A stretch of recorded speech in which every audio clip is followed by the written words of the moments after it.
Hey, this is Tara Pritchard, Confidence Coach for Women, here to help you get your ish together. As always, you can find me over on UnleashYourFears.com as well as on Facebook, Instagram, and YouTube. So today I want to talk about what you do, right, when everything seems like it's coming at you, right? Or it just seems like nothing is going your way. A. Or B, life just keeps happening over and it's like you can't get a break, right? And it just is not going as you imagine. It's not going as you were planning to be, right? And you feel like there's pieces of you all over the place, right? So at that point, right, it's almost like you've gotten out of alignment with where you're supposed to go, right? We all are born fierce. We're all born with a destiny. We're all born with a path, right? But sometimes we veer off that path. We have a path. Sometimes we end up here, we end up there, we end up in the wrong relationship, or, we end up at the wrong job or career, or we end up at this certain place longer than we would have expected, right? Or we end up feeling like we're stuck and we're unable to get to that next space, right?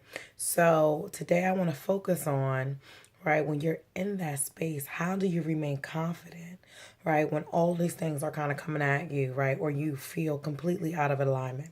So first of all, let's be clear. That means that you're out of alignment, right? You're out of alignment with what God has called you to do. You're out of alignment with your destiny, right? And that's why we call it a plot twist sometimes, right? When God will kind of throw something out there at you that's unexpected and you're like, fuck, like, where did that come from, right? And sometimes it's there as a wake-up call, but other times it's there to remind you that you are born fierce and you really need to get your ish together so that you can continue on the right path, right? However, oftentimes when we're in the midst of that type of space and place, right, it's very hard for us to think positively. It's very hard for us to remember what it is that we need to do or what we have done in the past to move from that point, right? So often when you get into that mode, right, you're in a negative headspace where you're over analyzing, you're overthinking, you're overly hard on yourself and harsh on yourself and beating yourself up. When you're in that particular mind space and you're like, what is wrong with me? How did I get here, right? And how do I move out of this space, right? Because that's ultimately what it is you're really desiring and what it is that you really are looking for, right? So I want to give you 3 little tidbits of advice that you can utilize to still be confident and move through that time if you feel as though you're at that particular space. And if you're not at that space, make sure you save this video so that you are able to come back to remember, like, I need to listen to something that you can come back to this video. So the first thing that you can do so that you remain confident, even when you feel like all these things are kind of coming at you or things really are not going as you plan and you're getting pissed off or upset or angry or even sad, right? The first thing I want you to do, and it's going to sound very simple, but it really does release a lot of things from you, and that is cry, right? And I'm talking about that ugly cry. I'm talking about that ugly cry. Because there is, when you cry, right, and the tears literally start coming out, there's like a release that comes along with it, almost like a spiritual release that comes along with it, almost like the tears, the water's kind of washing things away. I don't know if you've ever noticed that when you cry, right, it also changes your facial muscles, and it's almost like a sense of release. It's almost like a sense of surrender.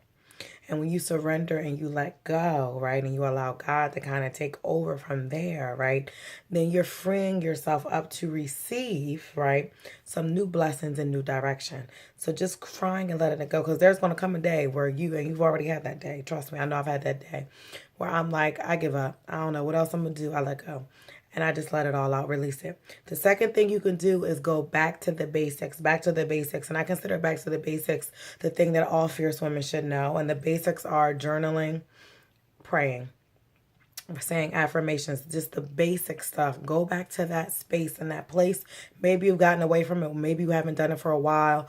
Go back to that space and get into that space of praying and do it in a new way. Maybe you don't usually get on your knees, get on your knees. Maybe you don't usually light a candle, light a candle. Maybe you don't usually pray near the water, go by the water. Get into a new space, but go back to basics. And then the last thing I would say is to go away. So book a getaway, do a vacation, even if it's for a 1 day, 2 days, 3 days, for the weekend, take a day off from work and get away and release and let go of everything else around you. And then come back with a clear mind and a clear heart and a clear spirit so that you're able to move forward, right? And you'll feel renewed, refreshed, and you'll feel confident all over again.